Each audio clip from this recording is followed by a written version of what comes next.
चलो good morning all of you. जैसे कि आप सभी को विदित है हमारी कक्षाएं जो चल रही है कंटिन्यू 10-12 दिन से। आज हम कल भी हमारी थोड़ी बहुत चर्चा हुई थी अनुच्छेद 55 की। अनुच्छेद 55 में हमने क्या पढ़ा था, तो क्या वर्णित है हमने ये पढ़ा था। इसमें क्या दिया हुआ भाई, राष्ट्रपति की निर्वाचन पद्धति।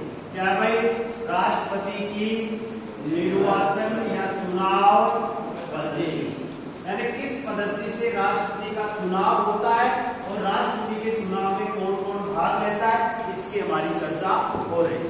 एक बार थोड़ा सा पुनः देख लेते हैं, थोड़ा सा रीजन के लिए बता दूं। भारतीय संविधान का भाग संख्या है 5। भारतीय संविधान का भाग संख्या क्या है बेटा, 5, जो कि अनुच्छेद संख्या 52 से लेकर 151 तक। मेरे हिसाब से सबको याद हो गया होगा। यस सर, हो गया ना। भारतीय संविधान का भाग संख्या 5 जो अनुच्छेद 52 से लेकर 151 तक है, जिसका नाम क्या है भाई, संघ सरकार। संघ सरकार या केंद्रीय सरकार। इसका भाग 5 है। इसमें कुल अध्यायों की संख्या कितनी है भाई, 5। कुल अध्यायों की संख्या में कितनी है, 5। जो अध्याय नंबर 1 है इसका, उसमें क्या लिखा हुआ है, संघ की कार्यपालिका। क्या भाई, संघ की कार्यपालिका। संघ की कार्यपालिका जो अनुच्छेद 52 से लेकर 78 तक है। जो अनुच्छेद 52 से लेकर 78 तक है। कार्यपालिका किसे कहते हैं, सरकार का वह अंग जो विधायिका द्वारा बनाए गए कानूनों का क्या करती है भाई, क्रियान्वयन करती है, उनको लागू करवाती है। अब देखो आगे हमारी चर्चा हो रही थी राष्ट्रपति से। राष्ट्रपति से हम संबंधित तथ्यों की बात करें तो राष्ट्रपति किसका भाग है, कार्यपालिका। राष्ट्रपति किसका भाग है, कार्यपालिका। राष्ट्रपति किसका भाग होगा, विधायिका का। राष्ट्रपति किसका भाग होगा, आगे विधायिका का भी भाग होगा। तो अनुच्छेद 52, 53, 54, 55 इन हमारी थोड़ी थोड़ी चर्चा इनकी हो चुकी थी ना। अनुच्छेद 52 क्या करता है, भारत का एक राष्ट्रपति होगा। अनुच्छेद 52 क्या कह रहा था, भारत का एक राष्ट्रपति होगा। अनुच्छेद 53 क्या कह रहा था, भारत की समस्त कार्यपालिका शक्तियां किसमें निहित होगी, राष्ट्रपति। अनुच्छेद 53 क्या कह रहा था कि भारत की समस्त कार्यपालिका शक्तियां राष्ट्रपति में निहित होगी, जिनका प्रयोग या तो वो खुद स्वयं करेगा या अपने अधीनस्थों के माध्यम से करवाएगा। अनुच्छेद 54 की हमने चर्चा की। क्या लिखा हुआ है, निर्वाचन मंडल। राष्ट्रपति का निर्वाचन मंडल लिखा हुआ है। कहने का मतलब राष्ट्रपति के चुनाव में कौन कौन लोग शामिल होते हैं। तो राष्ट्रपति के चुनाव में 3 प्रकार के लोगों की हमने चर्चा की थी। पहला क्या की थी, संसद के निर्वाचित सदस्य। संसद के निर्वाचित सदस्य जो भारत में वर्तमान में 28 राज्य है, उनके जो निर्वाचित विधायक होते हैं, जो एमएलए होते हैं, member of legislative assembly, 4020। Delhi और पौंडुचेरी, दिल्ली और पौंडुचेरी के जो निर्वाचित विधायक हैं वो कुल मिला के कितने लोग शामिल होते हैं, 4896। 4896 लोगों का एक निर्वाचक मंडल बना हुआ है जो राष्ट्रपति के चुनाव में भाग लेता है। इतनी हमारी चर्चा हो गई थी कल। इसके बाद में हमने चर्चा आरंभ की थी, कल क्लास जब एंड हो रही थी उस समय किसकी, अनुच्छेद 55 की। किसकी की थी भाई, अनुच्छेद 55। अनुच्छेद 55 में क्या है, राष्ट्रपति की चुनाव पद्धति। किसकी पद्धति भाई, राष्ट्रपति के चुनाव की पद्धति। अब देखो क्या पद्धति, राष्ट्रपति के चुनाव की जो पद्धति है वो क्या है, आनुपातिक प्रतिनिधित्व की। याद कर लेना, बोल के याद हो जाएगा, 1-2 बार बोलोगे। आनुपातिक जो प्रतिनिधित्व है, आनुपातिक प्रतिनिधित्व, आनुपातिक प्रतिनिधित्व की एकल संक्रमणीय मत प्रणाली, एकल संक्रमणीय मत प्रणाली के द्वारा राष्ट्रपति का चुनाव होता है। क्या सामान्य जनता राष्ट्रपति के चुनाव में भाग लेती है, नहीं लेती है। क्या सामान्य जनता भाग लेती है, नहीं लेती, क्योंकि राष्ट्रपति का चुनाव किस प्रकार से हो रहा है, प्रत्यक्ष। क्या प्रत्यक्ष रूप से होता है, क्या नहीं होता है। प्रत्यक्ष रूप से हमने चर्चा की थी कि भारतीय जनता द्वारा जो वयस्क जनता वो किसका चुनाव कर रही है, मेंबर ऑफ लेजिस्लेटिव असेंबली, यानी विधानसभा के सदस्य और लोकसभा के सदस्य, इनका चुनाव होता है प्रत्यक्ष रूप से। इनका चुनाव किस रूप से होता है, प्रत्यक्ष रूप से। लेकिन इन के द्वारा राष्ट्रपति का चुनाव किया जाता है। तो राष्ट्रपति का चुनाव किस प्रकार से हो रहा है? अप्रत्यक्ष रूप से। अब बात आती है तो अनुच्छेद 55 ये कहता है कि राष्ट्रपति के चुनाव में एमपी व एमएलए भाग लेते हैं। एमपी और एमएलए भाग लेते हैं, यानी राष्ट्रपति के चुनाव में मेंबर ऑफ लेजिस्लेटिव असेंबली और मेंबर ऑफ पार्लियामेंट जो निर्वाचित होते हैं वो क्या लेते हैं भाई? भाग लेते हैं। तो इन सब का जो 4896 जो लोग हैं जो इसके निर्वाचक मंडल में शामिल होते हैं, इन सबका मत मूल्य क्या होता है? अलग अलग होता है। मत मूल्य का मतलब इनके वोट का क्या होता है? वैल्यू होती है। इनके वोट की क्या होती है? वैल्यू होती है। अब देखिए इसके लिए 2-3 सूत्र है, वो देखेंगे। इनके लिए 2-3 सूत्र देखिए। एक विधायक, हेडिंग डालनी है हमारे को मत मूल्य। क्या डालनी है भाई? मत मूल्य। और इस मत मूल्य का निर्धारण जो किया गया वो किया गया 42वें संविधान संशोधन 1976 के द्वारा। मत मूल्य एक एमपी का, एक एमएलए का जो मत मूल्य है उसका निर्धारण किया गया है, वो किया गया जनसंख्या के आधार पर। किसके आधार पे भाई? जनसंख्या के आधार पर। जनसंख्या के आधार पर का मतलब क्या हुआ? जिस राज्य की जनसंख्या ज्यादा है वहां के विधायक का मत मूल्य भी क्या है? ज्यादा। जिस राज्य की जनसंख्या कम है वहां के विधायक का मत मूल्य भी क्या है? कम है। ठीक है। जबकि सांसदों के जितने सांसद है ना, कितने सांसद है जो वोट डालने वाले हैं भाई? 476। 543 कहां से? लोकसभा से। 243 कहां से? राज्यसभा से। इन सबका मत मूल्य क्या होता है? समान होता है। लेकिन जितने एमएलए हैं अलग अलग राज्यों के, उनका मत मूल्य राज्यवार अलग अलग होता है। तो पहली बात तो ये विधायकों और जो सांसद हैं उनका मत मूल्य किस आधार पे निर्धारित होता है? जनसंख्या के आधार पर। पहली बात तो ये याद करनी है कि राष्ट्रपति के चुनाव में जो एमपी और एमएलए जो सांसद और विधायक भाग लेते हैं उनका मत जो मूल्य है वो किस आधार पे निर्धारित होता है? जनसंख्या के आधार पर। किस आधार पे होता है भाई? जनसंख्या के आधार पर। और जो मत मूल्य का निर्धारण किया गया, तो लास्ट बात करें तो कब किया गया? 42वें संविधान संशोधन 1976 के द्वारा ये कह दिया गया कि 1973 की जो जनगणना है, कब की भाई? 1973 की जनगणना के अनुसार ही मत मूल्यों का निर्धारण किया जाएगा। आज भी किसके आधार पर हो रहा है मत मूल्यों का निर्धारण? 1973 की जनगणना के अनुसार हो रहा है। और ये कब तक होगा भाई? 2026 तक। कब तक होगा? 2026 तक। 2026 के बाद में तो आगामी जनगणना होगी, उसके अनुसार मत मूल्य निकाले जाएंगे। लेकिन वर्तमान में किस जनगणना के आधार पर मत मूल्यों का निर्धारण हो रहा है? 1973 की जनगणना के अनुसार। कब निर्धारित किया गया? 42वें संविधान संशोधन 1976 के द्वारा। अब एक बार पुनः देखें, मत मूल्य किसे कहते हैं? यानी एक वोट का मूल्य। एक वोट का मूल्य क्या कहलाता है? मत का मूल्य। मत यानी वोट का वैल्यू या मूल्य। ये किस आधार पे होता है? जनसंख्या के आधार पर। किस आधार पे होता है? जनसंख्या के आधार पर। जो राष्ट्रपति चुनाव और उपराष्ट्रपति चुनाव में इन विधायकों और सांसदों का जो मत मूल्य ज्ञात किया जाता है वो किया जाता है किस जनगणना के अनुसार? 1973 की जनगणना के अनुसार। ठीक है। कब जारी किया गया? 42वें संविधान संशोधन 1976 के द्वारा निर्धारित किया गया कि 1971 की जो जनगणना है उसके अनुसार राष्ट्रपति के चुनाव में जो सांसद और विधायक भाग लेते हैं उनका मत मूल्य निकाला जाएगा। अब चर्चा करते हैं एक विधायक का मत मूल्य कितना था। मानो कि सपोज करो राजस्थान का विधायक है आपका चेतन टूटी, मानो तो भिलवाड़ा से क्या है भाई? विधायक है। लाडू से विधायक कौन है? मुकेश भाकर। तो इनका मत मूल्य कितना होगा? अशोक गहलोत जो सरदारपुरा से विधायक है कि नहीं? सरदारपुरा कौन सा? जोधपुर की विधानसभा है। वो जोधपुर जो जिला है उसकी एक विधानसभा सरदारपुरा, वहां से विधायक।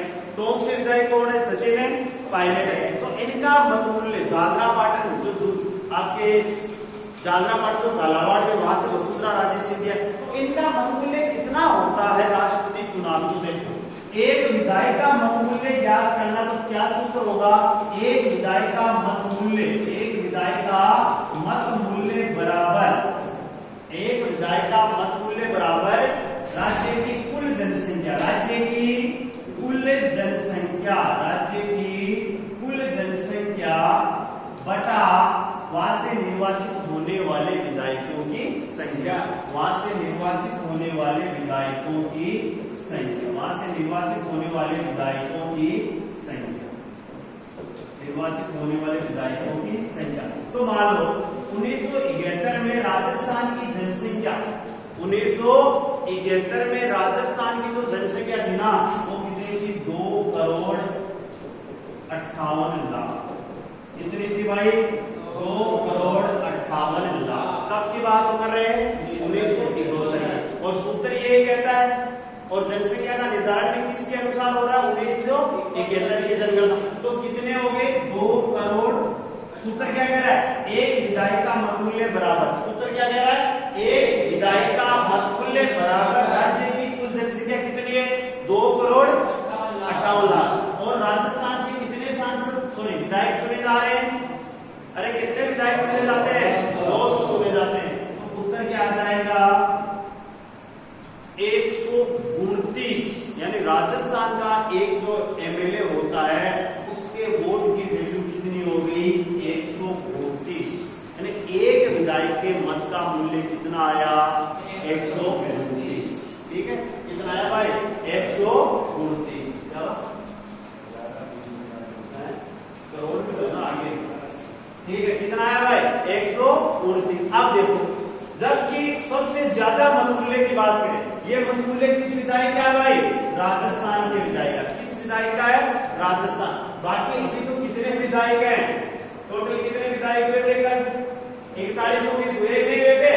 अरे 28 राज्यों से 4020, 70 दिल्ली से और 30 पौंडीचेरी। तो अभी तो 200 जो विधायक है राजस्थान के, उनका मतमूल्य तो कितना हो गया? 129। कितना हो गया भाई? 129। लेकिन सबसे ज्यादा जनसंख्या, सबसे ज्यादा जनसंख्या किसकी है? उत्तर प्रदेश की। और उस समय जो उत्तर प्रदेश की जनसंख्या थी, सबसे ज्यादा जनसंख्या किसकी है? उत्तर प्रदेश की। विधायकों की संख्या भी कितनी है उत्तर प्रदेश में? 403। और एक विधायक का जो मतमूल्य आता है ना वहां पर, वो आता है 208। कितना आता भाई? 208। उस समय वहां की जो जनसंख्या थी लगभग 8 करोड़ के आसपास थी। 1971 में जब उत्तर प्रदेश की जनसंख्या थी वो कितनी थी? लगभग 8 करोड़ के आसपास में थी। यानी कहने का मतलब सीधा साधा आप याद करें, राजस्थान के देखो क्वेश्चन आता है कि राष्ट्रपति चुनाव में सर्वाधिक मत मूल्य किस राज्य के विधायक का है? किस राज्य के विधायक का है? तो क्या उत्तर हो जाएगा भाई? कितना? 208। राजस्थान के जो एक विधायक होता है उसका मतमूल्य कितना होता है? 129। सबसे कम किसके होता है भाई? सिक्किम का। सिक्किम के एक विधायक का मतमूल्य होता है 7। सिक्किम के एक विधायक का मतमूल्य कितना होता है? 7। तो थोड़ा लिखेंगे आप। अब बात करेंगे, एक मिनट थोड़ा सा और देखें, एक सांसद का मतमूल्य कितना होता है? एक सांसद का मतमूल्य, क्योंकि टोटल सांसदों की संख्या कितनी आ रही है? 776। ये टोटल निर्वाचित होते हैं, सांसद होते हैं जो मेंबर ऑफ पार्लियामेंट है। तो एक यदि सांसद या एमपी का मतमूल्य निकालना है हमें, तो सूत्र क्या हो जाएगा? कुल विधायकों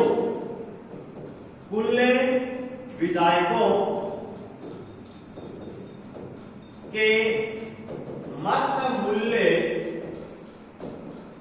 का योग बटा कुल सांसदों की संख्या, कुल सांसदों की संख्या। कहने का मतलब जो जितने कितने विधायक है भाई? अरे कितने विधायक है टोटल? है 4120। 4120। तो टोटल जो समस्त विधायक है ना, उनका मतमूल्य होता है, वो होता है 5,49,474। 5,49,474। कुल जितने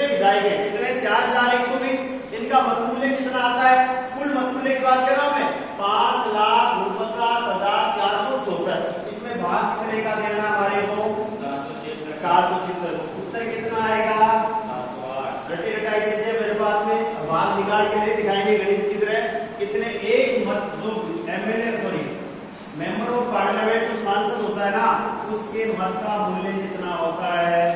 708 होता है। और टोटल जो इतने होते हैं ना, इनको इससे गुणा कर देना, जो मत मूल्य आएगा वो आएगा 5,49,408। इनको जोड़ देना, टोटल जो होगा ना वो होगा आपके 10,98,893। ठीक है ना? तो ये संख्या आपको ज्यादा याद नहीं है, आपको सिंपल में चीजें लिखाऊंगा वो आपको याद करनी है। सबसे पहली बात तो सर्वाधिक मत मूल्य किस विधायक का होता है? उत्तर प्रदेश। कितना भाई? 212। राजस्थान के एक विधायक का मत मूल्य कितना होता है? 134। सबसे कम किसका होता है? कितना? 7। और एक सांसद का मत मूल्य कितना होता है? 708। कितना होता है? 708। चलो अब थोड़ा लिख लेते हैं, उसके बाद में और चर्चा करेंगे। चलो मत मूल्य को एक बार थोड़ा सुन लेना। मत मूल्य का निर्धारण जनसंख्या के अनुपात में किया जाता है। सबने लिख लिया? मत मूल्य का निर्धारण किस अनुपात में किया जा रहा है? जनसंख्या के अनुपात में किया जा रहा है। आगे लिखेंगे 42वें संविधान संशोधन 1976 के द्वारा, 42वें संविधान संशोधन 1976 के द्वारा मत मूल्य निर्धारित करने के लिए, लिखें मत मूल्य निर्धारित करने के लिए, मत मूल्य निर्धारित करने के लिए 1971 की जनगणना को अपनाया जाता है। 1971 की जनगणना 1971, 1971 की जनगणना को अपनाया जाता है, को अपनाया जाता है। लिख लिया सबने? लाइन छोड़ते हुए लिखे। एक विधायक का मत मूल्य बराबर, एक विधायक का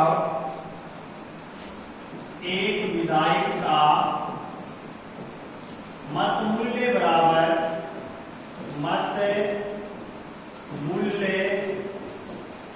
बराबर, मत मूल्य बराबर उस राज्य की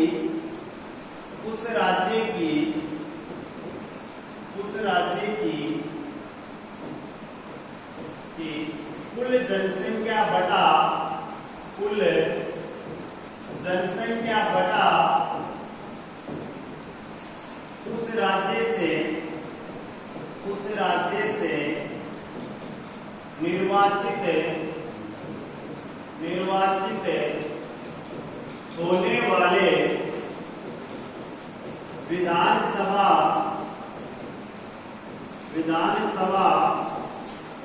सदस्यों की संख्या,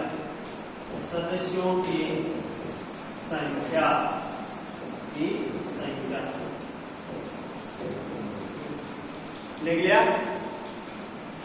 सबने सूत्र लिख लिया? यदि आपको एक विधायक का मत मूल्य ज्ञात करना है तो उस राज्य की कुल जनसंख्या बटा उस राज्य से निर्वाचित होने वाले विधायकों की या विधानसभा सदस्यों की संख्या। तो लिख लिया सबने? नीचे लिखेंगे सर्वाधिक एक विधायक का मत मूल्य बराबर, सर्वाधिक एक विधायक का मत मूल्य बराबर 208 उत्तर प्रदेश के विधायक का होता है, 208 उत्तर प्रदेश, 129 राजस्थान के, यानी एक जो राजस्थान का एमएलए होता है, मेंबर ऑफ लेजिस्लेटिव असेंबली का सदस्य, उसका मत मूल्य कितना होता है? 100। सर्वाधिक किसका हो रहा है? उत्तर प्रदेश का। राजस्थान का कितना हो रहा है? 129। देखो न्यूनतम मत मूल्य, नेक्स्ट न्यूनतम मत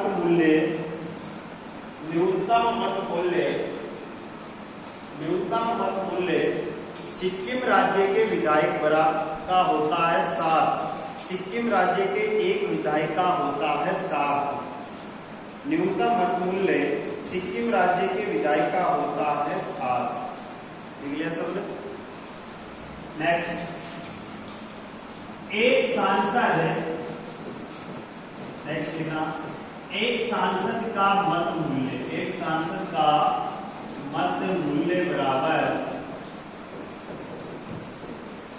कुल विधायकों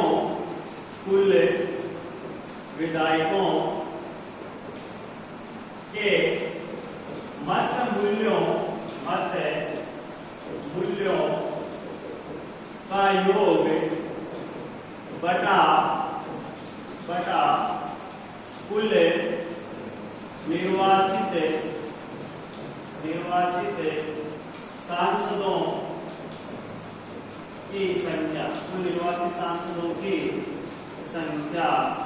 कहने का मतलब यदि एक एमपी का मत मूल्य की बात की जाए तो कितना होता है भाई? 708। कितना होता है? 708। तो लिख लेंगे एक सांसद का मत मूल्य बराबर 708। एक लिख लिया, एक MP and member of parliament, एक सांसद का मत मूल्य बराबर कितना हो गया? 708। ये तो बात हुई। इस तरह से लिखो, समस्त विधायकों के मत मूल्य का योग बराबर समस्त विधायकों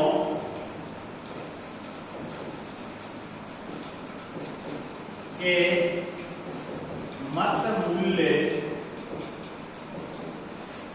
का योग बराबर 5,49,476।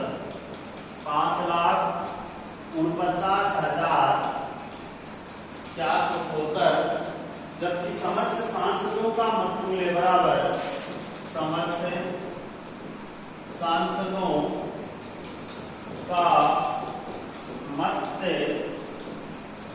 मूल्य बराबर 5,49,408। 5,49,408 कुल कितना हो जाएगा? 10 लाख कितना हो गया भाई? 98,482। टोटल मत मूल्य राष्ट्रपति के चुनाव में कितना हो गया? 10,98,482। लिख लिया सबने? एक बात पूरा देखो, ये 2-3 चीजें याद करें।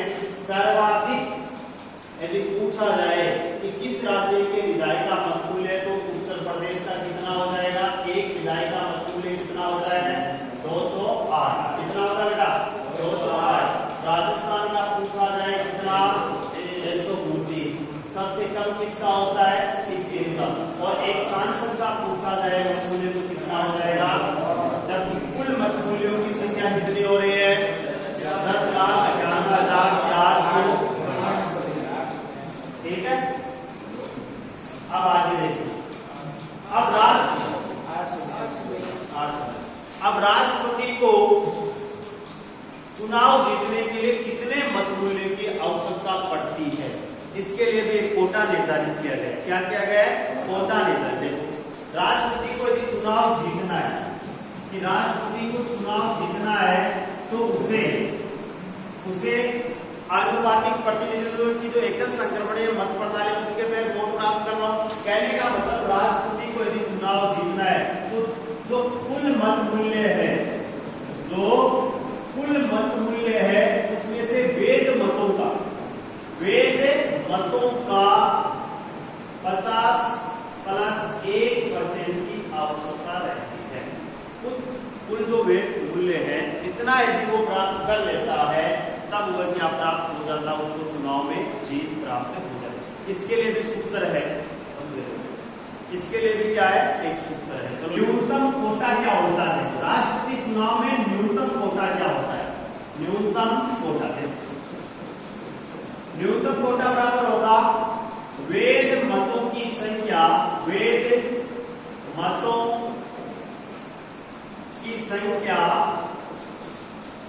बटा 1+1+1।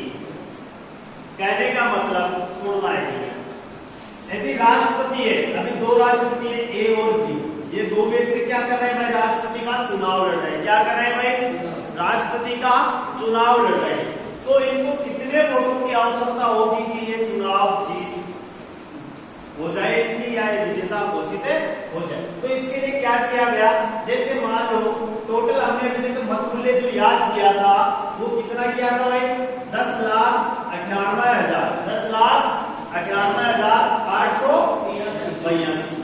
मान लो इनमें से ये इधर वाली 98,882 है, जो मत है वो क्या है, अवैध। जो मत मूल्य है वो क्या है भाई, अवैध। क्योंकि वोट डालने वालों की संख्या कितनी थी टोटल, 4,896। इनमें से कई लोगों ने जब वोट डाले, क्या डाले, वोट डाले, तो वो सही तरीके से नहीं डाल पाए, इसलिए उनके वोट है वो क्या घोषित हो गए, अवैध घोषित हो गए। तो वर्तमान में कितने वोट बचे, यानी कितना वैध मत बचे भाई, 10 लाख। कितने बचे भाई, 10 लाख बचे, कितने बचे, 1, 2, 3, 4, 5, 10 लाख, कितने बच गए भाई, 10 लाख बच गए। अब सूत्र क्या कहता है, कुल वैध मतों की संख्या, कितने हो रहे कुल वैध मत, 10 लाख। कितने हो रहे बेटा, 10 लाख बटा कितना लिखना है, 2 का मतलब चुनाव लड़ने वाले कितने व्यक्ति हैं, 2, और प्लस में क्या करना है, 1। तो कहने का मतलब जिस व्यक्ति को ए या बी में से जिस व्यक्ति को 5,01,000 वोट प्राप्त हो जाएगा वह विजेता घोषित हो जाएगा। आई बात समझ में। और यदि मान लो दोनों को भी 5 लाख से अधिक वोट प्राप्त नहीं हुए, ऐसी कंडीशन में क्या होता है, जो अब चुनाव लड़ने वाले मान लो कितने हो गए, 3 हो गए। चुनाव लड़ने वाले कितने हो गए, 3। सूत्र तो यही रहेगा, सूत्र तो क्या रहेगा, यही रहेगा, कुल वैध मतों की संख्या बटा 2 प्लस 1, यानी 3 हो गए, 4 हो गए, 5 हो गए, 6 हो गए, कितने भी हो गए मान लो, लेकिन चुनाव जीतने के लिए आपको कितना चाहिए, 50% प्लस 1। कुल वैध मतों का 50% प्लस 1, कितने वोटों की आवश्यकता रहती है। मान लो प्रथम वार नहीं जीत पाया भाई, चुनाव हुए, 5 लाख वोट किसी को प्राप्त नहीं हुए, तो क्या किया जाएगा, द्वितीय जो मत वरीयता होगी ना, उस व्यक्ति के वोटों को अन्य में क्या कर दिया जाएगा, डिवाइड कर दिया जाएगा। ठीक है भाई। अब देखो नेक्स्ट बात के थोड़ी और, राष्ट्रपति का जो चुनाव होता है वो होता कहां पर, वोट कहां पर डाले जाते हैं। तो देखो विधायक तो राष्ट्रपति के चुनाव में वोट कहां पर डालते हैं भाई, विधानसभाओं में। विधायक वोट कहां पर डालते हैं राष्ट्रपति के चुनाव में, अपने राज्य की जो विधानसभा होती है ना वहां पर। राजस्थान का विधायक है, सुनना मेरी बात, राजस्थान का विधायक है तो राष्ट्रपति के चुनाव में वोट कहां पर डालेगा, राजस्थान विधानसभा में जाकर। कहां डालेगा, राजस्थान विधानसभा में जाकर। और एक सांसद है, वो सांसद वोट कहां पर डालेंगे भाई, अपनी संसद। कहां पर है, नई दिल्ली। सांसदों के लिए वोटिंग व्यवस्था की जाती है, वो कहां पर की जाती है, संसद में। कहां पर की जाती है, संसद में। जबकि विधायकों के लिए कहां पर की जाती है, विधानसभाओं में। नेक्स्ट लाइन लिखो, राष्ट्रपति नोट या विशेष कराएंगे, राष्ट्रपति व उपराष्ट्रपति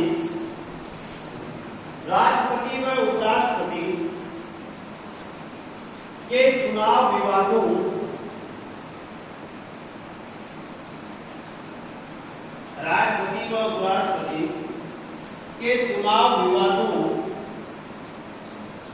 का निस्तारण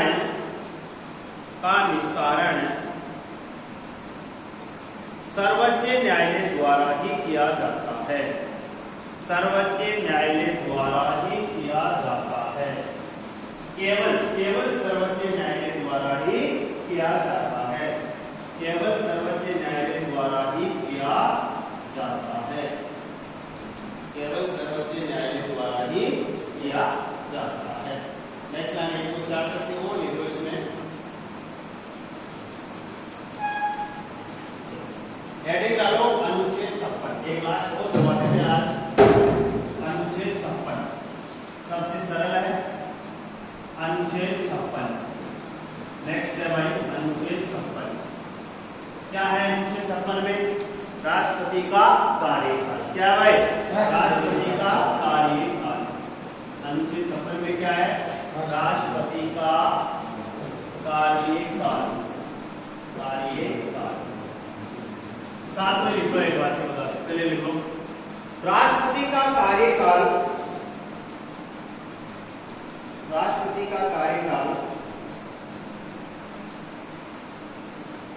पद ग्रहण करने की तारीख से, पद ग्रहण करने की तारीख से 5 वर्ष का होता है, 5 वर्ष का होता है।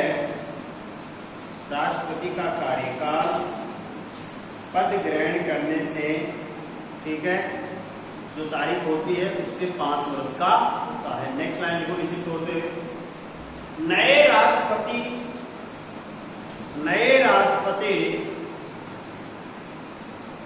के पद ग्रहण करने से पूर्व भी, के पद ग्रहण करने से पूर्व भी, पद ग्रहण करने से पूर्व तक, नए राष्ट्रपति के पद ग्रहण करने से पूर्व तक वह अपने पद पर बना रहता है, वह अपने पद पर बना रहता है। लाइन छोड़ते हुए लिखेंगे 5 वर्ष से पूर्व भी, 5 वर्ष से पूर्व भी राष्ट्रपति अपना इस्तीफा किसको देता है? राष्ट्रपति अपना इस्तीफा उपराष्ट्रपति, उपराष्ट्रपति पोस्ट में लिख लेना, राज्यसभा सभापति, राज्यसभा सभापति, राज्यसभा सभापति को देता है। राष्ट्रपति अपना इस्तीफा 5 वर्ष पूर्व भी दे सकता है, और वो देता किसको है? उपराष्ट्रपति। किसको देता है? उपराष्ट्रपति। उपराष्ट्रपति क्या होता है? राज्यसभा का सभापति, राज्यसभा का सभापति। नेक्स्ट इसी में लिखूं उपराष्ट्रपति, उपराष्ट्रपति इस्तीफे की सूचना, उपराष्ट्रपति राष्ट्रपति के इस्तीफे की सूचना, इस्तीफे की सूचना लोकसभा अध्यक्ष को देता है। अरे इस्तीफा दे दिया राष्ट्रपति ने, तो उसकी सूचना लोकसभा अध्यक्ष को तुरंत प्रभाव से देता है, तुरंत प्रभाव से देता है, तुरंत प्रभाव से देता है।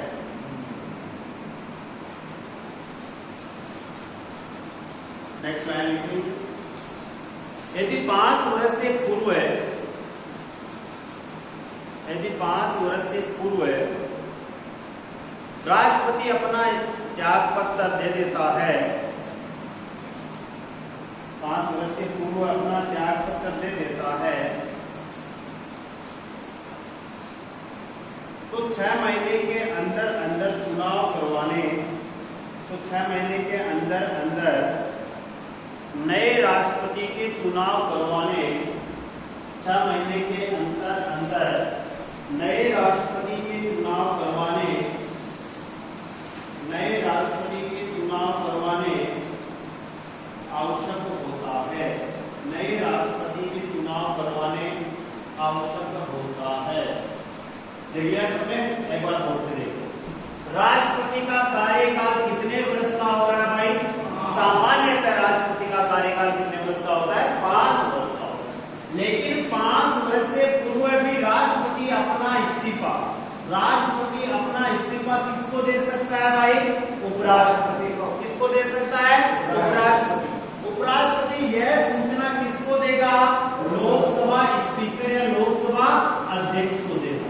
लेकिन देखो कई बार क्या हो जाए, मान लो चुनाव नहीं हो रहे, राष्ट्रपति के चुनाव नहीं हुए और 5 साल से 2 महीने 4 महीने 6 महीने ज्यादा निकल जाए, तब तक भी वह जो पुराने वाला राष्ट्रपति है ना, वह पद पर बना रहता है। ये नहीं कि 5 साल फिक्स रहेगा, उससे पहले चुनाव हो जाते हैं।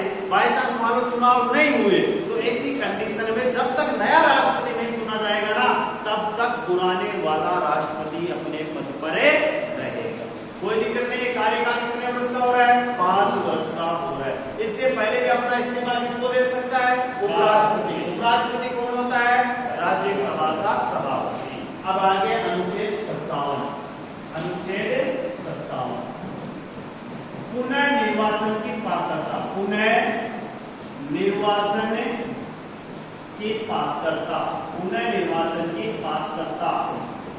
पुनः निर्वाचन की पात्रता। समझे क्या क्या समझे कि पुनः निर्वाचन का मतलब एक व्यक्ति है जो वर्तमान में क्या है भाई, राष्ट्रपति। एक व्यक्ति जो वर्तमान में क्या है, राष्ट्रपति। तो भारतीय संविधान ऐसे मामले में मौन है कि एक व्यक्ति कितनी बार राष्ट्रपति बन सकता है, एक व्यक्ति कितनी बार राष्ट्रपति बन सकता है, इसके मामले में हमारा संविधान मौन है। कहने का मतलब सीधा साधा है कि एक व्यक्ति जितनी बार चाहे उतनी बार राष्ट्रपति बनने सकता है, उसके लिए कोई पाबंदी नहीं कि वो 2 बार रहेगा 3 बार रहेगा। अमेरिका में जरूर है, अमेरिका के राष्ट्रपति का कार्यकाल कितने वर्ष का होता है, 4 वर्ष का होता है। वहां का राष्ट्रपति या तो 2 अवधि तक, या तो 2 बार या अधिकतम 10 वर्ष तक क्या रह सकता है, राष्ट्रपति रह सकता है। अमेरिका में एक व्यक्ति अधिकतम